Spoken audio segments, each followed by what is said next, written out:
म्हणजे अशी जशी आता जे नमाज आहे और कम करना है, कम थोड़ी और हाँ समझ में नहीं आ रही।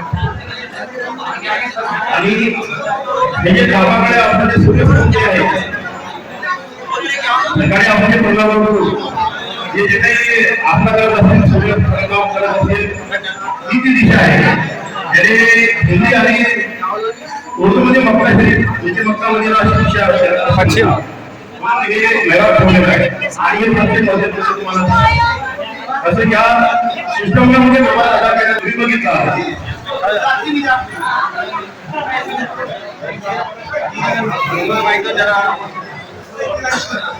आपल्या ठिकाणी गाणेगावमध्ये म्हणजे आज आणि खामगावल्या म्हणजे उद्देश गावामध्ये एकोपा आहे आणि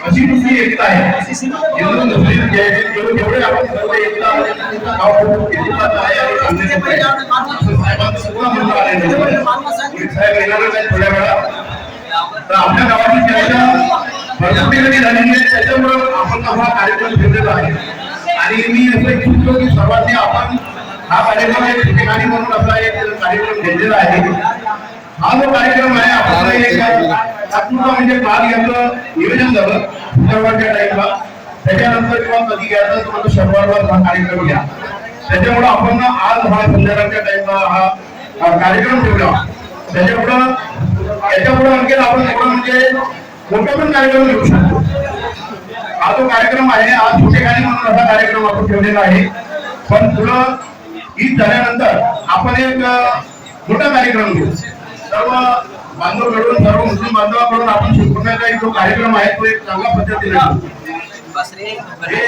असं माझ्याकडून तुम्हाला आसपास दिलेलं आहे आपला एक संतोषाची एक म्हण आहे कि सबके लिए खुला है मंदिर हमारा आओ कोई भी धर्मी आओ कोई भी धर्मी हे मन कोणाची आहे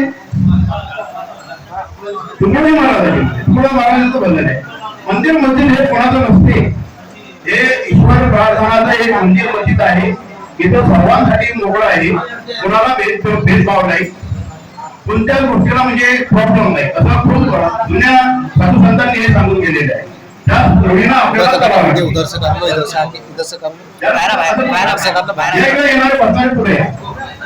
पुढे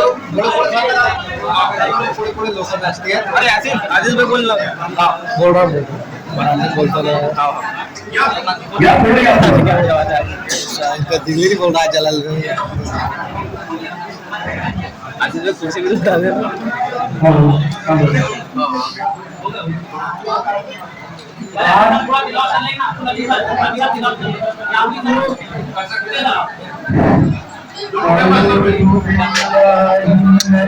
फोकस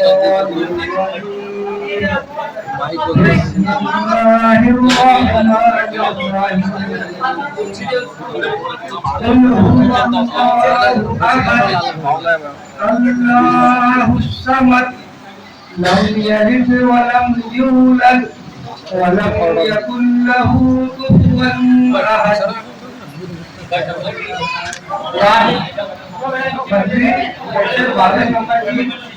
आयत आहे सूरा आहे श्लोक आहे याचा अर्थ जे आलेले पाहुणे आहेत आपल्याला सविस्तर समजून सांगतील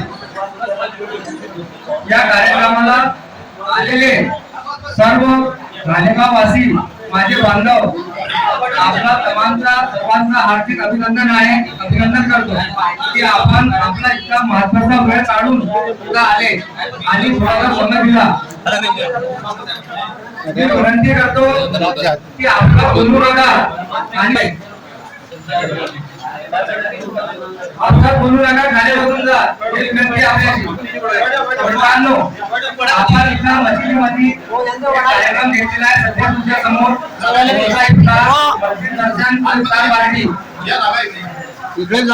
सविस्तर थोडक्यात तुमच्या समोर हे माहिती मांडलो की मस्जिद परिचय काय आहे जेव्हा आपण मशिदीमध्ये एंटर करतो किंवा अंदर येतो तेव्हा समोर गेट असते, दरवाजा असते, फाटक असते. तिथून आपण अंदर येतो. तर इथं अंदर येण्यासाठी प्रेषित मोहम्मद सल्लल्लाहु अलैहि वसल्लम यांनी अंदर येण्याची पद्धत सांगितली आहे, जाण्याची पण काही पद्धत सांगितली आहे. जेव्हा आपण अंदर येतो तेव्हा जे आपला सीधा पाय जो अपना राइट साइड का जो पाय आहे आपला उजवा पाय आहे, उजवा पाय टाकून अंदर यावे आणि दुआ म्हणण्यात यावी, अल्लाहुम्मा साली अब्वाब रहमती, हे मालिक हे प्रभू माझ्यासाठी आपले दरवाजे उघड आणि माझा कल्याण कर, आमच्यावर कृपा कर. जेव्हा मस्जिदून बाहेर जातो डावा पाय बाहेर काढावा लागते आणि बाहेर जाण्याची कृपा पडावी लागते. अल्लाहुम्मा इन्नी अस्तगफिरुका मिन फजलिक व रहमतिक, हे ईश्वर हे मालिक हे प्रभू आमच्यावर दया कर, आमच्यावर कृपा कर. त्याच्यानंतर आता आपण एकदा मस्जिदीमध्ये तुमच्या स्वतःच्या डोळ्यांना बघितले तिथे संडास बाथरूम आहे, जर कोणाने बाथरूम आलेले तर तिथे खाली होऊ शकते आपल्या जवळ बाथरूम. त्याच्यानंतर तिथे हाती सापटी खोली आहे, तिथं ते आराम वगैरे करतात. या साईडला वधूखाना म्हणतात किंवा मस्जिदीमध्ये अंदर एंटर केल्यावर दाखल झाल्यावर आपल्याला एक हातपाय धुवून एक पद्धतीने वधू म्हणतात. त्याच्यानंतर हातपाय धुतले, तोंड धुतला, आपली नाक साफ केली, उलटी केली, ते पाय धुतले, मग मस्जिदीमध्ये आपण एंटर झालो. त्याच्यानंतर प्रार्थनेला सुरुवात होते. आता मस्जिदीमध्ये आपल्याला मस्जिदीमध्ये कुठेही कोणताही मूर्ती म्हणा किंवा फोटो म्हणा किंवा कोणतं अंदूर असं काही चित्र वगैरे दिसणार नाही, कारण हे सर्वांच्या मालिकचं घर आहे. इथं फक्त त्या एकमेव मालिकची पूजा भक्ती प्रचित केली जाते. तुमच्या समोर आपण मेंबर दिसते, या मेंबरवर शुक्रवारी जे नमाज पढली जाते ते इमाम साहेब असतात, ते या मेंबरवर उभे राहून इथं प्रार्थना करतात सर्व जगासाठी, आपल्या देशासाठी, आपल्या देशाच्या आर्मीसाठी, आपल्या गावातल्या राहणाऱ्या लोकांसाठी, जे कोणी दवाखान्यात भरती आहे त्यांच्या उपचारासाठी, त्यांच्या सुख कल्याणासाठी. हे ईश्वर हे मालिक यांनी लवकर चांगलं कर, यांनी लवकर बरा कर, इथून प्रार्थना केली जाते दर शुक्रवारी. त्याच्यानंतर हे जे जागा आहे तिथं मुसल्ला म्हणतात, याने मुसल्ला ते खाली टाकेल असते, जे नमाज पढविणारे मौलाना आहे इमाम साहेब ते इथं नमाज पढ़न करतात. या प्रकारे नमाज पूर्ण होते. हे या प्रकारे शॉर्टकट मध्ये मस्जिदचा परिचय झाला. त्याच्यानंतर आता मी तुम्हाला अजान, आपण बाजारात असतो, गावात असतो, शेतात असतो किंवा परगावी असतो, बाहेरगावी असतो, तो आपल्याला माईक मधून दररोज 5 वेळा अजान ऐकू येते, जे माईक मध्ये दिली जाते. तो अजानने घेऊन बऱ्याच लोकांना त्याचा अर्थ माहित नाही, तो काही गैरसमज होते, त्याच्यामुळे आपला वाद पण निर्माण होतात. तो आज आपण इथं जमलेले आहे, सर्व बसलेले आहे. अजानचा अर्थ असा आहे की जे माईक मध्ये सकाळी अजान दिली जाते ती अजान असते फजर की अजान. त्याच्यानंतर जोहर 5 वाजता, असर 6:30 वाजता जे अजान झाली मगरिब, यावेळी 5 वाजता. मी साक्षी देतो, मी गवाही देतो, आज देअर विटनेस मालिक परमेश्वर याच्याशिवाय दुसरा कोणी पूजेच्या, भक्तीच्या, आराधनेच्या योग्य नाही. तो फक्त एकमेव आहे ज्याची पूजा भक्ती केली जाते. त्याच्यानंतर अजान मध्ये 2 वेळा म्हटलं जाते, अशहदु अन्ना मुहम्मदर रसूलुल्लाह. मी साक्षी देतो, मी गवाही देतो, प्रेषित मोहम्मद सल्लल्लाहु अलैहि वसल्लम हे ईश्वराचे, परमेश्वराचे, अल्लाहचे शेवटचे अंतिम दूत आहे, अंतिम प्रोफेट आहे, अंतिम ऋषी आहे, अंतिम मार्गदर्शक आहे. याच्यानंतर अजून एक वेळा म्हटलं जाते, अशहदु अन्ना मुहम्मदर रसूलुल्लाह. मी साक्षी देतो, मी गवाही देतो, आय बेअर विटनेस, प्रेषित मोहम्मद सल्लल्लाहु अलैहि वसल्लम हे ईश्वराचे अंतिम ऋषी, अंतिम मुनी, अंतिम पैगंबर, अंतिम प्रोफेट, अंतिम ऋषी, अंतिम प्रेषित आहे. याच्यानंतर अजान मध्ये अजून 2 वेळा म्हटलं जाते, हय्या अलस सलाह, हय्या अलस सलाह. या नमाजकडे 2 वेळा म्हटलं जाते. या नमाजकडे, नमाज हे शब्द आहे हे कोणत्या भाषेचा आहे? नमाज कोणत्या भाषेचा शब्द आहे? नमाज जे आहे संस्कृत भाषेचा शब्द आहे, न अरबीचा आहे, न उर्दूचा आहे, न मराठीचा आहे, न इंग्रजीचा आहे. हा संस्कृत भाषेचा शब्द आहे नमाज. पण आपल्या समाजात पहिले संस्कृत चालत आहे, त्यामुळे आता नाव नमाज असं पडलेलं आहे. तो सर्व याने नमाज हेच म्हणतात. आता नमाजचा जर तुकड्या गुंडा अर्थ जर बघितला, नमाज म्हणजे जो अधर्मी आहे, जो सुरुवातीपासून आहे, जो शेवटपर्यंत राहणार आहे, तो अधर्मी जो मालिक आहे, जो पालणार आहे, त्याच्यापुढे नतमस्तक होणे, त्याच्यापुढे समर्पित होणे, त्याच्यापुढे आपण सरेंडर होऊन जाणे, म्हणजे आपले हात पाय नाक वगैरे सर्व त्याच्या या मातीवर टेकून देणे ईश्वरासमोर. हे 2 वेळा म्हटलं जाते हय्या सला या नमाजकडे. त्याच्यानंतर 2 वेळा म्हटलं जाते हय्या अलल फलाह, हय्या अलल फलाह. या सफलतेकडे, या सफलतेकडे, या सक्सेसकडे, या कामयाबीकडे, या सफलतेकडे 2 वेळा म्हटलं जाते. म्हणजे जे नमाज पालन करून राहिले, जे ईश्वराचा गुणगान करून राहिले, जे नाव घेऊन राहिले, याच्यात तुमची सफलता आहे, याच्यात तुमची कामयाबी आहे, याच्यात तुमची सक्सेस आहे. त्याच्यानंतर 2 वेळा म्हटलं जाते अल्लाहू अकबर, अल्लाहू अकबर. म्हणजे पहिले 4 वेळा, शेवटी नंतर 2 वेळा. ईश्वर मालिक परमेश्वर परमात्मा अल्लाह पालनहार सर्वश्रेष्ठ आहे, सर्व शक्तिमान आहे, सर्व शक्तिशाली आहे. तो आपल्या मर्जीने सूर्य उगवते, सूर्य डुबवते, चंद्र आकाश पृथ्वी सर्व त्याने निर्माण केलेलं आहे. माणसाने एक बुद्धी दिलेली आहे समाजात चांगले राहण्यासाठी, त्याचा उपयोग करायला पाहिजे. त्याच्यानंतर म्हटलं जाते अजान मध्ये ला इलाहा इल्लल्लाह, नहीं कोई माबूद सिवाय एक मालिक के, एक परमेश्वर के, एक पालनहार के. एका मालकाशिवाय, एका अल्लाह शिवाय, एका परमेश्वराशिवाय, एका प्रभू शिवाय दुसरा कोणीही पालनहार नाही, ईश्वर नाही, परमात्मा नाही. आपली जे दैनिक जीवनाची गरजा आहे पूर्ण करणारा नाही. ते अजानचा अर्थ मी तुम्हाला समजून सांगितलेला आहे. मित्रांनो, अजान मध्ये तुम्ही पुढे अजान आता ऐकली, तुमच्या जीवनात पण ऐकत असतात. याच्यात तुम्हाला कुठे असा शब्द ऐकू आला मुसलमान, हिंदू, सिख, जैन, बौद्ध, ईसाई, पारसी किंवा कोणती जात पात धर्माबद्दल असा कोणी ऐकू आला याच्यात, किंवा मुसलमान लोक या नमाजने, हिंदू लोक असं काही आला याच्यात? कारण हे पुढे अजान जे आहे ते परमेश्वराकडून हे शब्द बोलले जातात, ते सर्व मानव जातीसाठी बोलले जातात. कोणी पण मस्जिदीमध्ये येऊन अशी बघून ईश्वराचं नाव जाप करू शकते. या हाजी या रहीम, हे मालिक मला सत्य मार्ग दाखवू, सत्य मार्ग दाखवणारे मालिक, या हाजी या रहीम माझ्यावर दया कर. मित्रांनो, आता मी आपल्या समोर जो आपले प्रमुख पाहुणे आलेले आहे मानाकडून अकोला जिल्हा माननीय इष्टाचार श्री यांचे आपल्या भारतात 100हून अधिक मंदिरांमध्ये भाषण झालेले आहे. जे आपले मोठे मोठे साधू संत आहे, हे त्यांचे जर कार्यक्रम विवेचने पण असले तर यांना निमंत्रित करतात. तुम्ही त्यांना एक आपल्या नम्रपणे आवाज देतो की श्री इष्टाचार इथे येऊन सर्वांसमोर आपली मत मांडावे. धन्यवाद.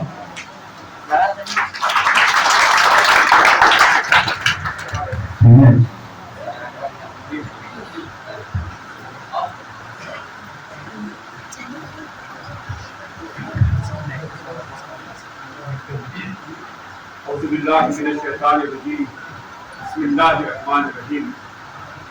फिरोज मालिक के नाम से जो अत्यंत दयालु और कृपावान है, तो पूरे सृष्टि का स्वामी है. आज बड़ा आनंद, बड़ी खुशी हो रही कि आज मैं मेरे अपनों में बैठा, वो मेरे अपने जो हमारे हिंदुस्तान में पैदा हुए. इसमें संतूर जी महाराज का एक भजन है कि हर देश में तू, हर देश में तू, नाम तेरे अनेक, बस तू एक, जो पूरी जगत का निराला है. लेकिन माफ करना, हम तो आपकी भी बोलने के लिए आए हैं. हमने अल्लाह कुरान में बनता कि संपूर्ण मानव जात एक माता पिता की संतान आहे. संपूर्ण मानव जात, मानव बोला कोई धर्म जात, क्योंकि सारे मानव तुम सर्व एक माता पिता के लेकर आओ. क्योंकि हमारी सर्वांची जमीन एक आहे, सूर्य एक आहे, चंद्रमा एक आहे, बॉडी की रचना एक आहे. हमारा सर्वांचा रचना कार्य. अगर दो होंगे तो झगड़े शुरू हो जाएंगे.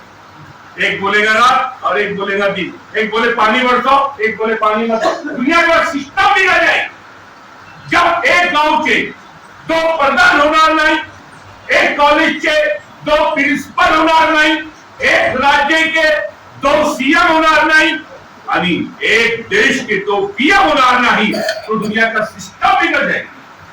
बड़ा धर्म एक हमारी जीवन व्यवस्था है कि मैं मेरे पत्नी के साथ कैसा रहूं, मुझे धर्म सिखाता है। मैं मेरे माँ बाप के साथ कैसा रहूं, मुझे धर्म सिखाता है। भूखे को खाना खिलाना, प्यासे को पानी पिलाना, यह धर्म है। मालिक ने आपको जो मुझको बांटा था वो परिवार और खानदान ने बांटा था। हम अपने युग बदलते गए और अपने धर्म बदलते गए। अगर हम अपने अपने मालिक को मानेंगे तो फिर सूर्य किसके भगवान का है तो सबको रोशनी देता है।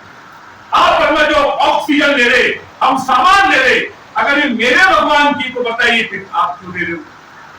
आपके भगवान की तो बताइए फिर मैं क्यों ले रहा हूं? और जो कुरान ग्रंथ है, कुरान कोई मुसलमानों की पापा की प्रॉपर्टी नहीं है।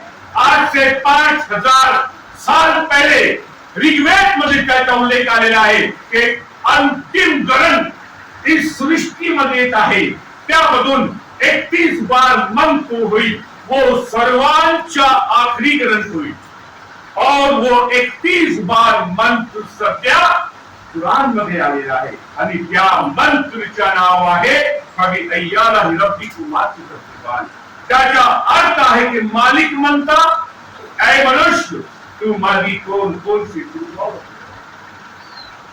कुरान में मालिक ने कहा तुम सर्व जो कुरान जो ग्रंथ है उसमें 6666 श्लोक आहे, त्यामधून फक्त 553 ओनली मुसलमानांसाठी कायदा नमाज रोजा जकात हज, बाकी 6113 आज मुदल्लिस ना सारे मानव के लिए।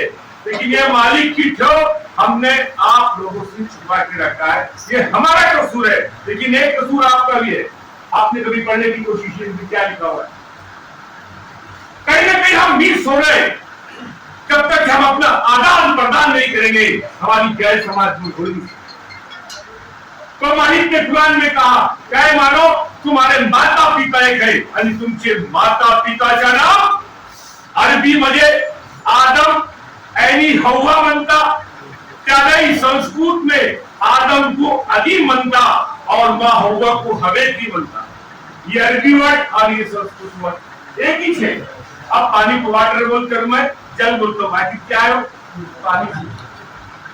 तो सबसे पहले ये है कि हम जिस देश में रहते हैं, अगर मैं उस देश से प्रेम नहीं कर सकता तो मैं मुसलमान नहीं हूं। यही संतों की परिभाषा थी, क्योंकि आज से 1400 साल पहले अल्लाह के रसूल मोहम्मद पैगंबर सल्लल्लाहु अलैहि वसल्लम ने हिंदुस्तान के तरफ ऐसा इशारा किए और कहा था कि मुझे हिंदुस्तान के मिट्टी से शांति और अमन की खुशबू आ रही है। एक झलक में आपके जवाब में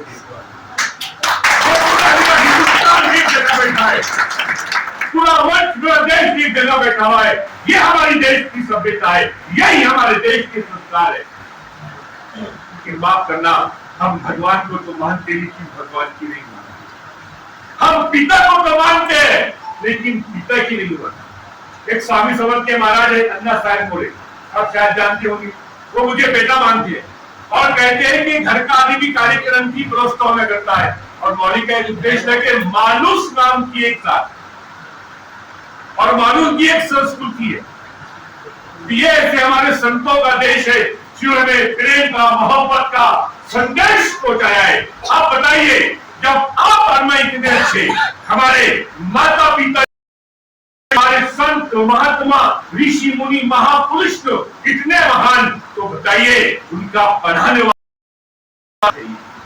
लेकिन माफ करना, हमने ऊपर वाले निर्माता को छोड़े पूजा करे तो कोई बीवी से परेशान, तो कोई पति से परेशान, तो कोई बच्चों से परेशान, तो कोई बीमारी से परेशान, तो कोई जादू टोने से परेशान। तो 4 श्लोक के अंदर मालिक ने अपना कुरान में परिचय दे देना कि बिस्मिल्लाहिर्रहमानिर्रहीम, कुल वो अल्लाह अहद, सारा मालिक एक आहे। अल्लाह समद, वो निरपेक्ष है, वो कोने पे निर्भर नहीं है। लम यलिद वलम यूलद, न त्याची कोई संतान है न तो कोई संतान, वलम यकुल लहू कुफुवन अहद, यानी कभी कुछ नहीं, जिन्हें पूरे जगत का निर्माण किया है, जो हर जगह है, आपकी मेरे काफी सुंदर है, बड़ा दयालु है वो, बहुत प्यार करता है आपसे मेरे से, बहुत प्रेम करता है आपसे मेरे से। जब आप और मैं रात को नींद में सोते हैं, मालिक वहां भी ऑक्सीजन देता है और कभी आपसे मेरे से नहीं मांगता। वो सर्वप्रथम वो मालिक ने हमको एक मोटा उपकार केलेला कि मालिक ने फक्त दुनिया में इंसान बनवून को लेला आहे आणि दुनियाची आण्याच्या अगोदर उस प्यारे मालिक ने हमारे माँ की छातीवर दूध उत्पादन केलेला आणि सारे विटामिन सारे प्रोटीन डालेला है। जो मैं आपके सामने बात कर रहा हूं वो मेरे माँ के दूध के कारण। वो मालिक ने डोळ्यामध्ये 7 लाख कॅमेरे दिलेले आहे, एक कानमध्ये 1 लाख मालिक केलेला आहे, वो आपल्याला 24 घंटेमध्ये 33,000 सांसे देतो आणि 12 घंटेमध्ये सध्या आपल्याला वो 3 सिलेंडर ऑक्सीजनचे घेतो। एक की पुरानी कीमत 3880 रुपए, 1 साल का कैलकुलेशन केला तो 13,82,000 के अपन ऑक्सीजन थे। 50 साल की कैलकुलेशन केले ना भाऊ तो 6 करोड़ 60 लाख की ऑक्सीजन घेतो। कधी मालिकचा बिल दिला का आपण, कधी टॅक्स बनवाय का? आता सध्या कोरोना काल गेला, 10% ऑक्सीजन नहीं मिली थी। हम सब जानते थे कितना हंकार था, ऑक्सीजन नहीं है, ऑक्सीजन नहीं है। और सब उस आदमी को पूछो आप, इसके कितना चले जाते हैं, हफ्ते में 2 से 3 बार डायलिसिस करना पड़ रहा है और आपकी मेरी किडनी 24 घंटे के अंदर 36 बार डायलिसिस कर रही है। कभी आपने मेरे मालिक को पूछ लिया? कभी हमने हमारे शरीर पे गौर किए? हमारे बॉडी में जो सेंसर लगे हुए हैं, जब मैं खाना खाता हूं तो मुझे सेंसर बोलता है ये खाना ठंडा है कि गर्म। जब मैं खाना यहाँ लाता हूँ, अगर एक घास यहाँ लाता हूँ, यहाँ का सेंसर बोलते इसका सेंस क्या है। जो बॉडी हमको जो हमें सेल्स पावर रखा है उस पे गौर करने की आवश्यकता है। एक पॉइंट हमारे कितने मालिक नहीं है। अभी जो उपास का महीना चल रहा है, उपास मेरे पेट का नहीं है, उपास मेरे आंखों का भी है कि मैं गलत नहीं देखूं, उपास मेरी जबान का भी है कि मैं गलत नहीं बोलूं, उपास मेरे कानों का भी है कि मैं गलत नहीं सुनूं। और जब मैं 15 घंटे बिगड़ खाना बिगड़ पानी का रहूंगा तो किसी गरीब को मैं दया करूंगा, उसको बोलते हैं प्यार। ये मालिक ने हमको आध्यात्मिक बात बताया तो किसी तुम गरीब से दया करो। और मेडिकल साइंस का एक जर्मन की साइंटिस्ट जिनको नोबेल पुरस्कार मिला है, उन्होंने कहा कि मैंने कैंसर रोकने की दवा निकाला हूं जो 12 महीने में 1 महीना 25 दिन अगर वो 15 घंटे बिगड़ खाना और बिगड़ पानी पी रहा है, उसके बॉडी में जो कैंसर के सेल्स है वो पूरे के पूरे खत्म हो जाते हैं। और हमारे बॉडी का जो एक्स्ट्रा कोलेस्ट्रॉल है वो पूरे का पूरे 1 महीने में डिजॉल्व खत्म हो जाता है, पूरी मेरी बॉडी एक्टिवेट हो जाती है। और आज से 1400 साल पर इस्लाम में पूरे 1 महीने में उपवास करो। ये हमारी ट्रेनिंग है 1 महीने की, इसको ध्यान में अपने आप को फॉलो करना पड़ेगा। इसमें कभी मैं झूठ नहीं बोल सकता, किसी गैर औरत को मैं देख नहीं सकता क्योंकि वो मेरी माँ है, वो मेरी बेटी। यही चीज मुझको 11 महीने फॉलो करना पड़ेगा। यही है उपास का अर्थ। उसका अर्थ ये नहीं कि बस मैं खाली पेट रहा और अपने आप को बर्बाद किया। और आखिरी पॉइंट कि जब जब इस दुनिया में अंधकार बढ़ा, मालिक के ऋषि लगे, ऐसे दुनिया के अंदर 1,24,000 प्रेषित आए। आखिरी प्रेषित मोहम्मद पैगंबर सल्लल्लाहु अलैहि वसल्लम, जिनको भविष्य कुरान में कहा गया कि मानव महीने में पैदा होंगे, उनके पिता का नाम विष्णु यश होगा और माँ का नाम सुमिति होगा। विष्णु यश का मीनिंग है मालिक की आज्ञा का पालन करने वाला, हम उसी उर्दू में अब्दुल्ला कहते हैं। और अब्दुल्ला का भी अर्थ वही होता है, मालिक की आज्ञा का पालन करने वाला। उनके माँ का नाम सुमिति होगा, जिसको उर्दू में हम आमेना कहते हैं। ये अरबी वर्ड और ये अलग कुछ नहीं। बस हम पढ़ते नहीं इसलिए हम परेशान हैं। मोहम्मद साहब का उपदेश था कि तुम्हारे माँ बाप एक है, किसी को गाली मत करो, किसी पे अत्याचार मत करो, गलत मत देखो, गलत विचार मत रखो। और मोहम्मद साहब ने कहा कि जब मैं घर में जाता मैं मेरे पत्नी के साथ झाड़ू भी मारता, मैं मेरे पत्नी के साथ आटा भी गूंथता, मैं मेरे पत्नी का किचन का पार्टनर बनता हूँ। हम अपने अपने दिल पे हाथ रख के देखो, आज हमने हमारे औरत को खुद गुलाम बना के रख दिया। जब एक बच्ची छोटी होती है उसको अपने माँ बाप के अंडर में रहना पड़ता, वही बच्ची बड़ी होती, शादी होती, उसे सब कुछ छोड़ के अपने पति के अंडर में रहना पड़ता, और वही बच्ची जब बूढ़ी होती तो फिर वापस अपने ही औलाद के अंदर बुढ़ापे में औलाद की सुनना पड़ता। तो मोहम्मद साहब ने कहा कि जा, दुनिया की हर नियामत तेरी माँ के कदमों की तरफ, अरे माँ के पैरों तले स्वर्ग है और बाप स्वर्ग का दरवाजा है। आप उस अल्लाह के दरबार में बैठे हो, जिंदगी में एक बार माँ बाप मिलते हैं, कभी माँ बाप, अगर एक बार हमारे माँ बाप हमको छोड़ के चले गए, फिर जिंदगी में माँ बाप कभी नहीं मिलेंगे। आप लोगों से विनती है कि कम से कम रोजाना दिन में एक बार अपने माँ बाप के पैर दबाया करो, कभी जिंदगी में परेशानी होगी। और दुनिया का बदनसीब इंसान है जिसके माता पिता जीवन है और सही पालन पोषण है। अल्लाह कुरान में किया है कि जब तुम्हारे माँ बाप बूढ़े हो जाए, जब तुम्हारे माँ बाप ओल्ड हो जाए, अपने माँ बाप को जोर से भी मत बोलो। अगर तुमने हमारे माँ बाप को जोर से बोले तो तुम्हारी काशी भी फेल है और तुम्हारा काबा भी फेल है। इस जमाने का तुम्हारे माँ के कदमों के तले जन्नत है, अरे माँ के पैरों तले स्वर्ग है। इसलिए खुद मेडिकल साइंस कहती है कि जिस वक्त बच्चे को माँ जन्म देती है, 200 हड्डियां टूटने का पेन यानी दर्द होता है, हमारी एक हड्डी टूटती, हम चल भी नहीं सकते। उस माँ के कुर्बानी को सलाम कि 200 हड्डियां टूटने के बाद भी वो अपनी बच्ची को दूध पिलाती है। अगर हमने हमारे चमड़ी के भी हमारे माँ को जूते बनाकर पिलाए तो भी कम। आप लोगों से रिक्वेस्ट है, माँ बाप की सेवा करो, कभी माँ बाप का दिन मत उठाओ। एक माँ बाप मिलके 10 बच्चे पालते हैं और हम 10 बच्चे एक माँ बाप का बंटवारा करते हैं। आज मेरा बेटा यहाँ खाना खाएगा, कल मेरी बेटी क्या उठाओ खाना खाएगा, पर वो बेटी क्या खाना खाएगा, हमारे माँ बाप का बंटवारा करें, हम बदनसीब इंसान हैं। अगर आज मैं मेरे माँ बाप के पैर दबाकर मेरे बच्चे मेरे भी पैर दबाएंगे। डीप थॉट है, इसलिए कबीरदास कहते हैं कि बीज बोया बबूल का कि आम खायो, तो जैसा बीज बोएंगे वैसा ही फल खाएंगे। हमारे छोटी जिंदगी भी आए और हमारे जो बॉडी में खून दबड़ रहा है वो पवित्र हमारे माँ का दूध है। इसको वैसन की या किसी को दारू की याद आती है तो दारू पीने से पहले सिर्फ 1 सेकंड सोचना, मैं मेरे माँ के दूध को गंदा नहीं करना चाहता, मैं इतना पैसा मेरे बच्चों के एजुकेशन पे खर्चा करूंगा, मैं मेरे माँ बाप पे खर्चा करूंगा, अल्कोहल से मैं मेरी बॉडी को बर्बाद नहीं करूंगा। मैं किसी का नाम नहीं लेता, जो भी अगर दारू पीता है आज दिल में कसम खाओ कभी जिंदगी में हम दारू को हाथ नहीं लगाएंगे।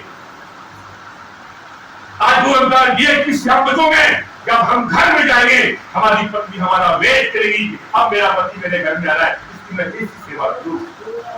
अगर घर को जन्नत बनाना है, अगर घर को स्वर्ग बनाना है, हमें इससे उससे बचना पड़ेगा, क्योंकि ये शरीर आपका मेरा नहीं है, उस मालिक की आपके मेरे पास अमानत है, उसको संभाल के रखो। वो मालिक के सवाल आपसे मेरे पूछिएगा ना। इसलिए आपसे रिक्वेस्ट है ये भाई की 3 बात हमेशा याद रखना कि नंबर 1 मालिक नावाला धर की मन कौन पाठवला, आणि सेकंड नंबर माझ्या जीवनाचा उद्देश काय आहे, आणि थर्ड नंबर माझ्या मृत्यूनंतर काय होईल।